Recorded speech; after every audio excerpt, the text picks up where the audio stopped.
এখন হাতের মুঠোয় লাল বাবা রাইস। এখন থেকে লাল বাবা রাইস অনলাইনে ঘরে বসে অর্ডার করুন। লাল বাবা রাইস, লাল বাবা অনলাইন, অর্ডার করুন আজই। লাল বাবা রাইস, স্বাদ ও স্বাস্থ্য একসাথে পাবেন শুধুমাত্র লাল বাবাতে। স্বপ্নের কেরিয়ার গড়তে চান? আসুন যোগ দিন MCRS নলেজ ক্যাম্পাসে।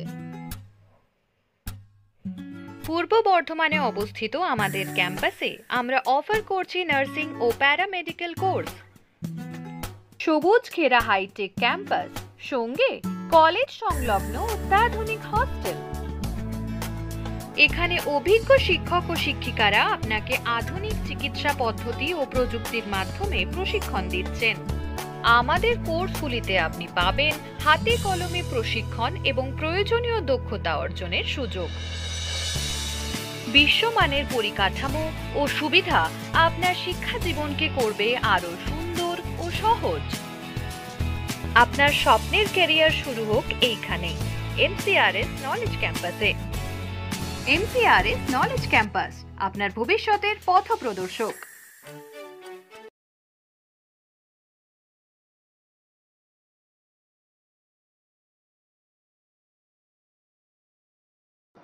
নমস্কার, দৈনিক মুক্ত বাংলা পত্রিকার ডিজিটাল প্ল্যাটফর্ম মুক্ত আবহে আপনাদের সকলকে স্বাগত জানাই। আজকে আমাদের স্টুডিওতে উপস্থিত আছেন বিশিষ্ট চিকিৎসক, স্ত্রীরোগ বিশেষজ্ঞ ডক্টর রিমিক বিশ্বাস। আমরা ডক্টর বিশ্বাসের কাছে কিছু প্রশ্ন করব এবং সেগুলির যথাযথ সমাধান জেনে নেওয়ার চেষ্টা করব। আমরা এই জন্য যারা আমাদের প্রোগ্রাম দেখেন তাদের কাছে রিকোয়েস্ট করেছিলাম, যদি আপনাদের কিছু জানার দরকার থাকে তাহলে আপনারা আমাকে প্রশ্নের আকারে সেগুলো জানাবেন।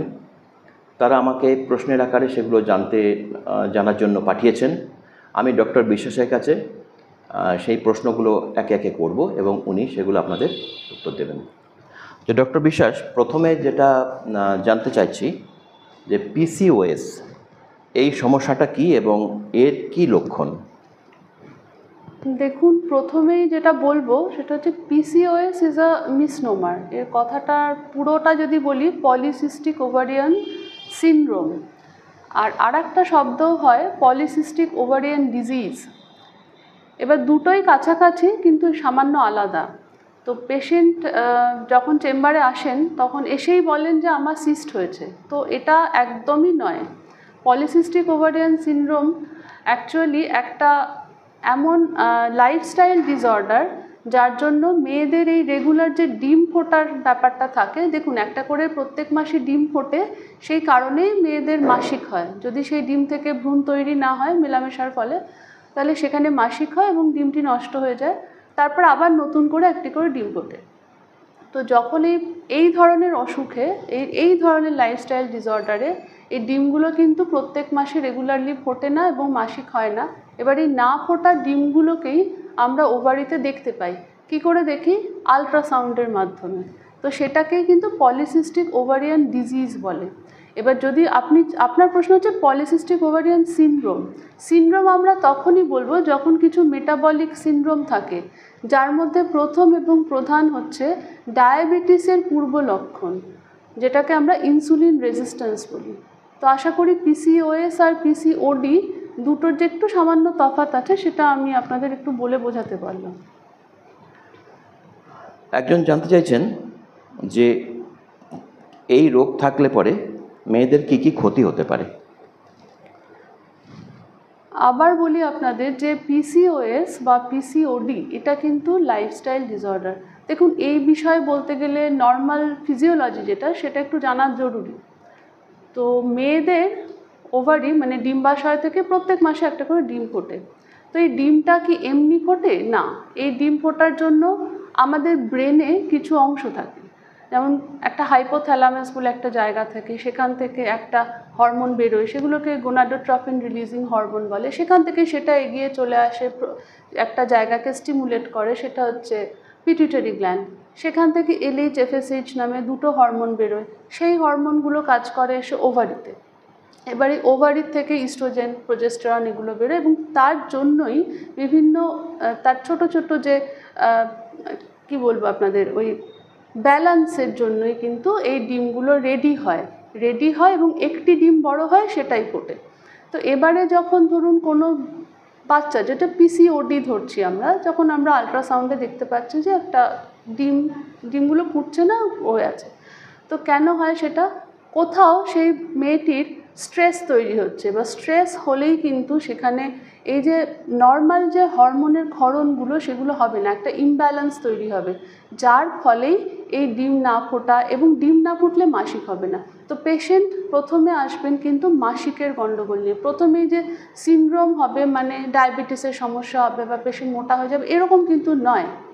তো পেশেন্ট প্রথমে আসবে ইরেগুলার মাসিকের সমস্যা নিয়ে, তারপর দেখা যাবে আস্তে আস্তে তার মুখে অনেক ধরনের ব্রণ হচ্ছে, তার গায়ে দাগ হচ্ছে, ঘাড়ে গলায় দাগ হচ্ছে, চুল পড়তে শুরু করেছে, বা তার খাবার দাবার হজম হচ্ছে না, ঘুম হচ্ছে না, এই ধরনের বিভিন্ন ধরনের সমস্যাগুলো নিয়ে আসতে শুরু করে। এবং প্রথমেই ডায়াগনোসিসটা হয় যে আমরা কীভাবে ডায়াগনোসিসটা করব, কিছু সময় তো মেয়েরা এসেই বলে যে আমার সিস্ট আছে, বা মনে হচ্ছে আমার সিস্ট আছে। এখন তো গুগলের জন্য সবাই এগুলো জানতে পেরে গেছেন, কিন্তু এর ডায়াগনোসিস করতে গেলে একটা আলট্রাসাউন্ড জরুরি, যেখানে আমরা দেখব যে পিসিওডি মানে ওই ওভারিটা ওরকম দেখতে হয়ে গেছে, এবং তার সঙ্গে এই যে হরমোনগুলো আমি বললাম এগুলোও কিন্তু মেজার করে দেখা হয় ব্লাড টেস্ট করে। তো সমস্যাগুলো তো বললামই, এবং টেস্টগুলো কি করে দেখা হয় সেটাও আমি আশা করি এই প্রশ্নের মাধ্যমে আপনারা জানতে পারবেন। হ্যাঁ, আর তাহলে একজন প্রশ্ন করছেন যে এই রোগের কি কোনো নির্দিষ্ট বয়স আছে, অর্থাৎ যখন থেকে মেনস্ট্রুয়াল সাইকেলটা স্টার্ট হলো সেই সময় সতর্কতাটা জরুরি তো? অবশ্যই, কারণ দেখুন আপনি তো একেবারে 50 বছরে গিয়ে নতুন করে ডিম ফোটাটা শুরু হবে না। ডিম ফোটা শুরু হবে আপনার ওই 11-12 বছর বয়স থেকে। এই পালসেটাইল সিক্রিশনগুলো ব্রেনে শুরু হবে, দিয়ে তারপর আস্তে আস্তে তার সাইকেলগুলো প্রত্যেক মাসে হতে থাকবে। দেখবেন প্রথম দিকে মেয়েদের কিন্তু অনেকেরই 1-1.5 বছর পর্যন্ত মাসিকটা একটু ইরেগুলার থাকে, তারপরে আস্তে আস্তে আস্তে আস্তে এটা রেগুলারাইজ হয়। কিন্তু এবার এই ছোটোবেলায় যদি ধরুন খাওয়া দাওয়ার অভ্যেসটা ঠিকঠাক না থাকে, বা ধরুন কোনো পেশেন্ট মেয়ে এক্সারসাইজ করছে না, সে ক্রমাগত তার ওজন বেড়ে চলেছে, তাহলে কিন্তু তার এইগুলোর প্রবণতা অনেক বেশি।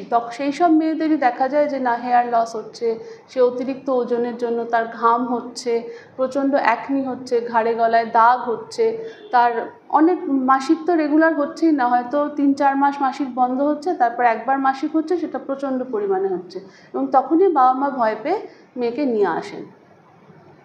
আচ্ছা, কেউ জানতে চান যে পেটে ফ্যাট অ্যাকুমুলেট করলে, চর্বি জমলে কি এই ধরনের সমস্যা হওয়ার সম্ভাবনা বাড়ে? দেখুন, পেটে চর্বি জমার মানেই হচ্ছে আপনার কিন্তু ইনসুলিন রেজিস্ট্যান্স তৈরি হচ্ছে। আমি যে প্রথমে বললাম পিসিওডি অ্যান্ড পিসিওএস দুটো যে আলাদা, এই যখনই চর্বি জমতে শুরু করে মানে আপনার বডিতে ইনসুলিন হরমোনের প্রভাবে আমাদের কি হয়, সুগারটা কন্ট্রোল করা হয়। তো আমরা যদি অতিরিক্ত স্টার্চ জাতীয় খাবার খাই, যেমন ধরুন সাদা ময়দা, সাদা তেল, সাদা চিনি, এগুলো যদি আমরা বেশি খাই, তো এক্সেস যে আমরা কার্বোহাইড্রেটটা খাচ্ছি সেটা কিন্তু ফ্যাটে পরিণত হচ্ছে। এবং এই ফ্যাটগুলো এই সেন্ট্রাল ওবেসিটি, মানে দেখবেন মেয়েদের ফ্যাট জমা আর ছেলেদের ফ্যাট জমার মধ্যে একটু তফাৎ আছে। মেয়েদের ফ্যাট জমাটা কোমরের তলা থেকে শুরু হয়, আর ছেলেদের ফ্যাট জমাটা কিন্তু পেটের চারপাশে। তো প্র্যাকটিক্যালি অ্যান্ড্রোজেনিক যে ফ্যাটটা, ছেলেদের মতো যে ফ্যাটটা, সেটা পেটে জমতে শুরু করে, এবং এই গ্লুকোজটা ফ্যাটে পরিণত হলো। এবার এই যে এক্সট্রা যে ইনসুলিনগুলো তো হেল্প করে যাতে গ্লুকোজটাকে সেলের মধ্যে ঢুকিয়ে নেওয়া যায়, কিন্তু কি হচ্ছে, ইনসুলিনটা তো আর কোনো কাজ করতে পারছে না। এত বেশি গ্লুকোজ গেলে কত ইনসুলিন কাজ করবে? সো ইনসুলিন কিন্তু রেজিস্ট্যান্ট, মানে বডি ইনসুলিন রেজিস্ট্যান্স দিতে শুরু করে। তো সেক্ষেত্রে চর্বি জমার অর্থই কিন্তু আপনি এবার ধীরে ধীরে ওই মেটাবলিক সিনড্রোমের দিকে যাচ্ছেন, you are going to insulin resistance. একটা স্ট্যাটিস্টিক্স দেখছিলাম যে এটা কতটা সঠিক জানি না, যে শহরাঞ্চলের মেয়েদের এই পলিসিস্টিক ওভারিয়ান সিনড্রোমের কেসটা গ্রামাঞ্চলের মেয়েদের থেকে অনেক বেশি। তো গ্রামাঞ্চলের মেয়েদের এই শারীরিক যে সুস্থতা, এটার পেছনে কারণ কি? এটা কিন্তু এখন এইটা সম্পূর্ণ সত্যি এটা বলা যাবে না। তার কারণ হচ্ছে, আগে দেখুন গ্রামে যাতায়াত করার জন্য আমাদের খুব ইজিলি অ্যাভেলেবল যানবাহন ছিল না, তারা সবাই নিজের কাজ নিজে করতো। সেখানে যে এই যে আমাদের শহরাঞ্চলের যে খাবারগুলো, প্যাকেটজাত খাবারগুলো বা ময়দার খাবার, এগুলো তো তখন অ্যাভেলেবল ছিল না, অন্তত আমাদের ছোটোবেলায় যেটুকু দেখেছি। এখন কিন্তু ব্যাপারটা সেরকম নেই। এখন গ্রামই বলুন শহরই বলুন, তাদের ছোট থেকে যে পড়াশোনার পিছনে সময় দিতে হয় বা খাদ্যাভ্যাস বা এক্সারসাইজ না করার প্রবণতা, অতিরিক্ত মোবাইল ব্যবহার, এটা তো গ্রাম শহরের আলাদা কিছু নেই। এটা নিজেদের জীবন লাইফস্টাইলের উপর ডিপেন্ড করছে। গ্রামেও যদি কোনো মেয়ে পরিশ্রমী থাকে, রেগুলার সাইকেল চালাচ্ছে, ঠিকঠাক খাবার খাচ্ছে, তার বাড়ির ফুড হ্যাবিটটা ভালো, তার হবে না। শহরের ক্ষেত্রে সেম, বাবা মা যদি নিয়ে যান সুইমিং পুলে, ব্যাডমিন্টন খেলতে নিয়ে যান, বা মেয়ে যদি খেলা করে, তাহলে তার হবে না। কিন্তু সেই একই কথা যদি সে গ্রামে বসেও যে সারাদিন মোবাইল দেখছে, কোনো কাজ করছে না, বা বাইরের খাবার খাচ্ছে, আনহেলদি ডায়েট নিচ্ছে, তার হবে। তো এটা এখনকার দিনে আর কিন্তু অতটা গ্রাম শহর ভিত্তিক নেই। আচ্ছা, যেটা আমার মনে হয় প্র্যাকটিসে কিন্তু আমি এই তফাৎটা এখন আর অত দেখতে পাই না। তার মানে যেটা মূল কারণ সেটা হচ্ছে যে খাদ্যাভ্যাস তো আছেই, তার সঙ্গে সঙ্গে যে এনার্জি ঠিক মতন ব্যয়িত হচ্ছে না, সেই জন্যই কিন্তু অবশ্যই ওয়ান অফ দ্য কজেস। হ্যাঁ অবশ্যই, কেননা আপনি যে খাবারটা খাচ্ছেন সেটাকে তো বার্ন করতে হবে। সেটা যদি বার্ন করা না যায় তাহলে সেটা তো ফ্যাট হয়ে জমবেই, আমার আপনার সবারই জমবে। মেয়েদের সেক্ষেত্রে কি হচ্ছে, যখনই বডিতে ইনসুলিন রেজিস্ট্যান্স তৈরি হচ্ছে তখন সেটা ডায়াবেটিসের দিকে যাচ্ছে, এবং এই অতিরিক্ত ইনসুলিনটা আমাদের এই ডিম ফোটাকে ব্যাহত করে। কারণ অতিরিক্ত ইনসুলিন বডিকে কিন্তু অ্যান্ড্রোজেনিক হরমোনগুলো তৈরি করতে হেল্প করে। এটা অনেকটা বড় ফিজিওলজিক্যাল ব্যাপার আছে, কিন্তু তার জন্য কি হয়, মেল হরমোন টেস্টোস্টেরনের তৈরি হওয়াটা কিন্তু বেড়ে যায়, যার ফলেই আপনার এই অ্যাকনি হচ্ছে, হার্সুটিজম হচ্ছে, চুল পড়ে যাচ্ছে, এরকম জিনিসগুলো হতে শুরু করে। তো অবশ্যই এই জন্যই প্রথম থেকে আমি বললাম যে খাওয়া দাওয়া করা ঠিকঠাক, এক্সারসাইজ করা, ডেইলি রুটিনের একটা রুটিন মেনটেন করা, এবং টাইমে ঘুমোনো। দেখবেন এখনকার দিনে মেয়েরা, মানে ছেলে মেয়ে দুজনেই পড়াশোনার জন্য অনেকটা সময় মোবাইলে ব্যয় করে, অনেকটা সময় কম্পিউটারের সামনে বসে থাকে, বা ধরুন অনেক রাত পর্যন্ত সেটা করছে, শুধু দিনে নয়। অ্যাডেকুয়েট ঘুম, ভোরবেলা ওঠা, একটা সুন্দর লাইফস্টাইল মেনটেন করা, প্রচুর পরিমাণে জল খাওয়া, কিছু ফ্রুটস খাওয়া, সারাদিনে অন্তত একটা করে ফল খাওয়া, এই রিফাইন্ড ফুড, মানে ধরুন সাদা ময়দা, সাদা তেল, সাদা চিনি, এটাই আমি আমার পেশেন্টকে বলি যে এই তিনটে জিনিস অবশ্যই অ্যাভয়েড করো। এবং আপনি দেখবেন যে খাবারই আপনি খাবেন, বাইরের খাবার, এই তিনটে জিনিসই আপনি এড়াতে পারবেন না। সে বিস্কিট, কেক, চানাচুর, আপনি যাই বলুন, তো এইটাকে আপনি এড়িয়ে যেতে পারলে কিন্তু অনেকটা সমাধান হয়। আর বাচ্চাদের একটু খেলতে দিন। এখনকার দিনের ছেলেমেয়েরা আমি দেখছি একদম খেলাধুলো করে না, মানে কি ছেলে কি মেয়ে, খুব রেয়ারলি কিছু বাচ্চা তারা উইলিংলি খেলাধুলো করে। একজন জানতে চাইছিলেন যে খাদ্যাভ্যাসের পরিবর্তন করা, অলরেডি তো আপনি অ্যান্সার দিয়ে দিয়েছেন। তার মানে এই জাঙ্ক ফুড বা ফাস্ট ফুড, জাঙ্ক ফুডটা যেন একদম না খায়, মানে একটা প্রপার লাইফস্টাইল সে মেনটেন করবে। দেখুন এটার পিছনে না কোনো এক্সট্রা খরচা লাগে না, প্রপার লাইফস্টাইল মেনটেন করতে একটা মোটিভেশনের দরকার হয়। আর একটা বিষয় ভীষণ জরুরি, কারণ যেটা আমি বলতে চাইছি সেটা যে আপনারা না দেরি করবেন না। কিছু কিছু বাবা মা থাকেন ভীষণ অ্যানশিয়াস, প্রথমবার পিরিয়ড হয়েছে তখনই নিয়ে চলে এসছেন, এবং তখনই বলছেন আমার পেটে ব্যথা করছে। দেখুন পেটে ব্যথা এগুলো তো হবেই, কিন্তু বারবার যদি প্রথম দিকে ছুটে ছুটে ডাক্তারের কাছে আসেন, সেখানে কি হয়, আমরা 1 মাস 2 মাস যেটা আমরা অপেক্ষা করতে পারি, সে জায়গায় হয়তো ঠিক আছে এতবার করে আসছেন, আমাদের কিছু ওষুধপত্র দিতে বাধ্য হলাম, এটার কোনো প্রয়োজন নেই। আবার কেউ কেউ আছেন যে ঠিক আছে হচ্ছে, হবে 2 মাস হলো না, 3 মাস হলো না, 6 মাস হলো না, তখনও কিন্তু তারা ডাক্তার দেখানোর প্রয়োজন মনে করেন না। একটা ঠিক আছে অন্য একটা ওষুধ খেলেও, কোনো টোটকা, কোনো মানে অ্যাডভার্টাইজড কোনো ওষুধপত্র খেয়ে নিন, এগুলো করবেন না। মোটামুটি 1-1.5 বছর একটা ইরেগুলার পিরিয়ড হতে পারে, একবার ডাক্তারবাবুকে দেখান, উনি হয়তো কিছু আপনাকে ভিটামিনস, আয়রনস, কিছু সাপ্লিমেন্টসই দেবেন, সেগুলোই নিন। কিন্তু এরপর থেকে ধরুন 2-3 বছর পিরিয়ড স্টার্ট হয়ে গেছে, তারপর আপনার ডিলে হতে শুরু করলো, ইরেগুলার হতে শুরু করলো, এসব ক্ষেত্রে কিন্তু ডাক্তার দেখাবেন। 1 মাস 2 মাস মাসিক না হওয়াটা ঠিক আছে, তাও কিছু কিছু ক্ষেত্রে নর্মাল, ধরুন হাইপোথাইরয়েডিজম বা হাইপারপ্রোলাক্টিনিমিয়া, এই ধরনের কিছু হরমোনসের গণ্ডগোল থাকলেও সেটা হতে পারে। কিন্তু যদি ধরুন এরকম হয়েই চলেছে এবং আপনি চেহারার কিছু পরিবর্তন দেখছেন, আপনার চুল পড়ে যাচ্ছে, উইক লাগছে, এই ধরনের জিনিসগুলো হচ্ছে, তো সেক্ষেত্রে কিন্তু অবশ্যই দেখাবেন। কারণ ওটা দেরি যত করবেন তত কিন্তু গণ্ডগোলটা বাড়বে, তত আমাদের ওই হাই ডোজে ওষুধ দিয়ে শুরু করতে হয়। আপনারা তো ডক্টরের কাছ থেকে সমস্তটা শুনছেন। এই প্রসঙ্গে আমি একটা কথা বলতে বাধ্য হচ্ছি। ওষুধের দোকানে গিয়ে আমাদের কিন্তু অনেকের এটা কিন্তু উপলব্ধি হয়েছে বা দেখেছি আমরা, যে একজন এসছেন, এসে তার মেয়ের পিরিয়ডের সমস্যা নিয়ে হয়তো কিছু বললেন, এবং ডাক্তারের সঙ্গে পরামর্শ না করে অনেক ওষুধের দোকান থেকে কিন্তু দেখা যায় যে কোনো একটি ওষুধ দিয়ে দেওয়া হলো এবং বললো চিন্তা নেই, পরের মাসে ঠিকঠাক হয়ে যাবে। এটা অত্যন্ত ভয়ঙ্কর একটা প্র্যাকটিস, কখনো এটা করবেন না। ডক্টর মণ্ডল তো বললেনই, ডক্টর বিশ্বাস উনি তো বললেনই। তো উনি যেটা বললেন সেটাতে আপনারা কিন্তু এইটুকু উপলব্ধি করেছেন যে ডাক্তারের পরামর্শ ছাড়া কোনো কিছু কিন্তু করা সম্ভবপর নয়, উচিতও নয়। অগ্রিম সতর্কতা কিছু গ্রহণ করা যেতে পারে। হ্যাঁ, বাবা মা ছোট থেকেই বাচ্চাদের উৎসাহিত করুন খেলাধুলো করার জন্য, এবং আপনারা ফুড হ্যাবিটটাকে চেঞ্জ করে দিন। মানে দেখুন, এটা এখন তো কমার্শিয়ালাইজেশনের যুগ, অনেক রকম হেলথ ড্রিঙ্ক পাওয়া যায়, অনেক কিছু। তো আমার মনে হয় আমরা যা খাবার খাই, স্বাভাবিক খাবার, ডাল ভাত মাছ মাংস ডিম শাকসবজি ফল, এর বাইরে ছেলে মেয়েকে খুব বেশি কিছু না দেওয়াই ভালো। মানে এক্সেস পরিমাণে পুষ্টি দেওয়ার কোনো প্রয়োজন নেই, কারণ এটাকে হজমও করতে হবে, এটাকে ইউটিলাইজও করতে হবে, এবং যার যেরকম লাইফস্টাইল খাওয়া দাওয়া কিন্তু সেই ওরিয়েন্টেড হওয়াই ভালো। এবং ভোরে ওঠা, একটু তাড়াতাড়ি শুতে যাওয়া, পড়াশোনাটা একটা নির্দিষ্ট টাইম থাকা, এগুলো এই ডিসিপ্লিনটা মেনটেন করা খুব জরুরি। সব জায়গায় গাড়ি করবেন না, যেটা হাঁটা সম্ভব সেটা হাঁটান, এইগুলোই তো অগ্রিম সতর্কতা।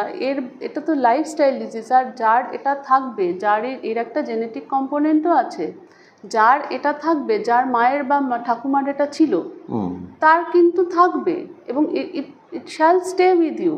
এটাকে আপনি বার করে দিতে পারবেন না। কেউ যদি বলেন যে না এটা সেরে যাবে, এটা সারবে না। যেরকম একজন ডায়াবেটিসের পেশেন্ট তার সুগারটাকে কন্ট্রোল করে রাখেন বিভিন্ন ব্যায়াম করে, খাওয়া দাওয়া ঠিক করে, ওষুধ খেয়ে, সেরকম এটাও করা সম্ভব, এবং খুব ভালোভাবেই সম্ভব। যদি কোনো দেখেন যে না, এটা দেখুন বিএমআই নিয়ে আমরা এখানে আলোচনা আর করছি না, সেই স্কোপও নেই, সেই প্রশ্নও নেই, কিন্তু যখন দেখছেন যে অতিরিক্ত মোটা হয়ে যাচ্ছি, বিএমআইটা নর্মালের থেকে আমার বেশি, আমি ওভারওয়েট, তখন কিন্তু অবশ্যই নিজেরাও চেষ্টা করতে পারেন যে আমার যা ওজন সেটার থেকে আমি 10% কমাবো। আমার 70 কেজি হয়ে গেছে, আমাকে 7 কেজি অন্তত কমাতে হবে, এবং সেটা স্মল টার্গেট করুন। সেটা এক মাসে একখানা ডায়েট করে কিন্তু হবে না। এক মাসে আপনি 2 কেজি কমাতে পারেন, তারপরের মাসে আবার 2 কেজি, এইভাবে টার্গেট ওরিয়েন্টেড করুন। এবং আপনার প্রত্যেকেই এটার সঙ্গে আরেকটা জিনিস আমার বলতে ভুলে গেছে, ভিটামিন ডি।